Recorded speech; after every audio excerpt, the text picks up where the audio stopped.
Je ne dirais pas que nous sommes à la veille du grand soir, mais tout de même. Nous sommes, nous le savons tous ici, et nous l'espérons plus que tout, à l'aube d'un changement sans pareil dans notre cité. Nous entendons ici ou là, depuis plusieurs semaines, que nous brouillons le jeu politique, que les engagements respectifs des uns et des autres sont contradictoires. On nous a donné des noms d'animaux, des noms de maladies aussi. Je ne répondrai pas à ces attaques. Je laisse à leurs auteurs le soin d'en méditer l'outrance. Je ne reviendrai pas non plus sur notre union. Nous l'avons fait tout au long de la campagne, lors de nos réunions, de notre dernier meeting et lors de chacune de nos rencontres, individuelles ou collectives. Cette union, vous le savez, est le fruit d'une volonté commune, une volonté de changement profond, réel, indispensable, urgent pour notre ville.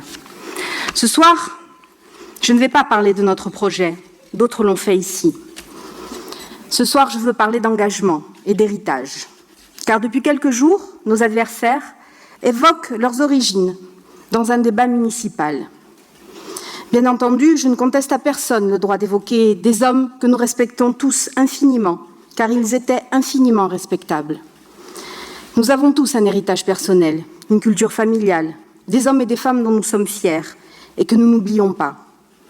Mais nous sommes en politique, et en politique, ce sont les héritages politiques qui comptent. Ce que nous leur demandons, ce n'est pas qui était leur grand-père, mais bien quelles valeurs et quelle politique ils portent et défendent aujourd'hui, ici et maintenant, dans le débat municipal. Et pour certains, depuis des décennies. D'abord en tant que conseiller municipal, puis en tant que premier adjoint, et depuis 8 ans en tant que maire. Vous l'avez compris, je n'évoquerai pas mon héritage personnel, bien que je le porte en moi et que j'en sois fière. Je n'en parlerai pas, car il est intime. Je tiens par contre à revenir sur mon engagement et sur ses fondements.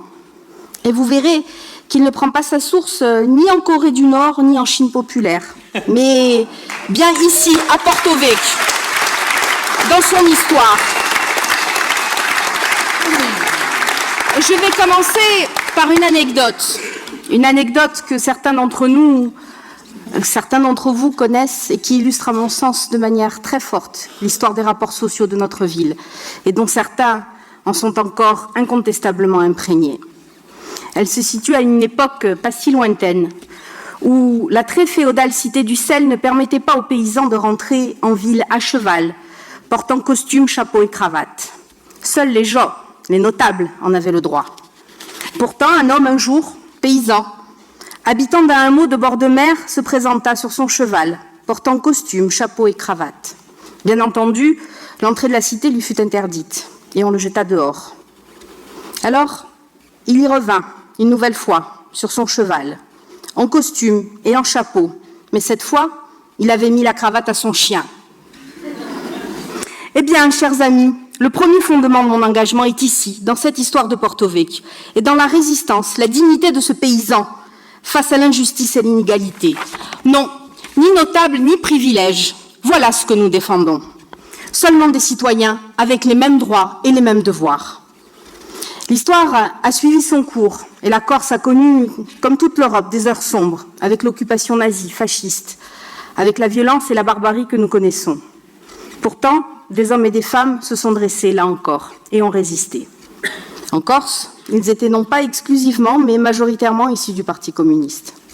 Je pense bien sûr à Albert Ferracci, Léo Micheli, Jean Nicoli, mais bien sûr aussi à Antoinette Castelli, et ne l'oublions pas, Pierre-Jean Milanini, Noël Maisetti, que je salue ici tout particulièrement, qui est encore parmi nous.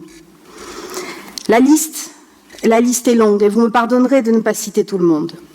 Ces hommes et ces femmes se sont battus contre le fascisme et contre l'injustice, le rejet de l'autre, la soumission du plus faible. Les valeurs qu'ils ont défendues, chacun avec courage, elles sont transmises, portées, encore aujourd'hui, par chacun de nos adhérents, chacun de nos militants, qu'ils soient fils de communistes ou pas, qu'ils soient fils d'ouvriers ou pas, nouvel adhérent ou vieux militant. Voici le deuxième pilier de mon engagement politique. J'ai adhéré en 1990 au Parti communiste et je suis conseillère territoriale depuis 2010. Mon engagement est réel et demeure fidèle à ses principes. Alors oui, je suis fille d'instituteurs communistes. Est-ce que cela donne plus de valeur à mon engagement d'aujourd'hui? Non, mesdames et messieurs. La valeur de l'engagement n'est pas acquise à la naissance. Elle se mesure dans chacun de nos actes au quotidien, à plus forte raison en politique. Alors, quelles sont donc les valeurs qu'ils défendent? Comment se sont-elles traduites dans leur politique? Voilà une vraie question. Voilà ce que nous leur demandons. Voilà ce que les porto-vecchiais veulent savoir, veulent comprendre. Alors, attardons-nous un peu sur le bilan dont ils sont si fiers. D'autres en ont parlé jusqu'ici. Il y a eu quelques réalisations, nous dit-on. J'ai envie de dire, en cassa. Encore heureux, dans la 3e ville de Corse. Et après des décennies d'exercice, de responsabilité, ou devrais-je dire plutôt d'un règne. Là encore, ces réalisations sont-elles à la hauteur des enjeux? Répondent-elles effectivement aux besoins du plus grand nombre? Nous savons tous ici qu'il n'en est rien.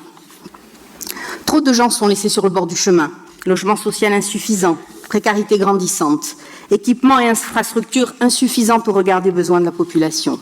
Et surtout, absence totale de vision globale de la politique communale. Pas de vision tout court, devrais-je dire. Leur vision archaïque de la conduite des affaires communales est une politique de guichet. Je le martèle depuis le début de la campagne. Mais pourquoi y sont-ils autant attachés? Eh bien, mesdames et messieurs, c'est tout simplement parce qu'elle leur permet de garder le pouvoir. Rappelez à ces gens qu'un élu est au service de la population et non l'inverse. Je vous le disais tout à l'heure, ni allégeance ni soumission. Cela n'a que trop duré. Notre projet à nous, c'est celui du partage et de l'équité, du pouvoir rendu aux habitants. Alors, permettez-moi pour conclure, ça ne m'arrive pas souvent, mais de paraphraser notre député. Mais là, vraiment, je me dois de reprendre avec plaisir son appel aux électeurs de gauche, qui, je le rassure, seront au rendez-vous à nos côtés. Ils nous le disent chaque jour. Alors oui, mesdames et messieurs, employés municipaux, vous à qui telle ou telle promesse a été faite, contre votre voix, il y a des isoloirs, et ça n'est pas grâce à eux. Je le rappelais lors de la présentation de la liste. Alors dans cet isoloir, votez pour vous, prenez le pouvoir, élisez-nous. Notre histoire commune ne fait que commencer. Aio che ora di gamba altrimenti.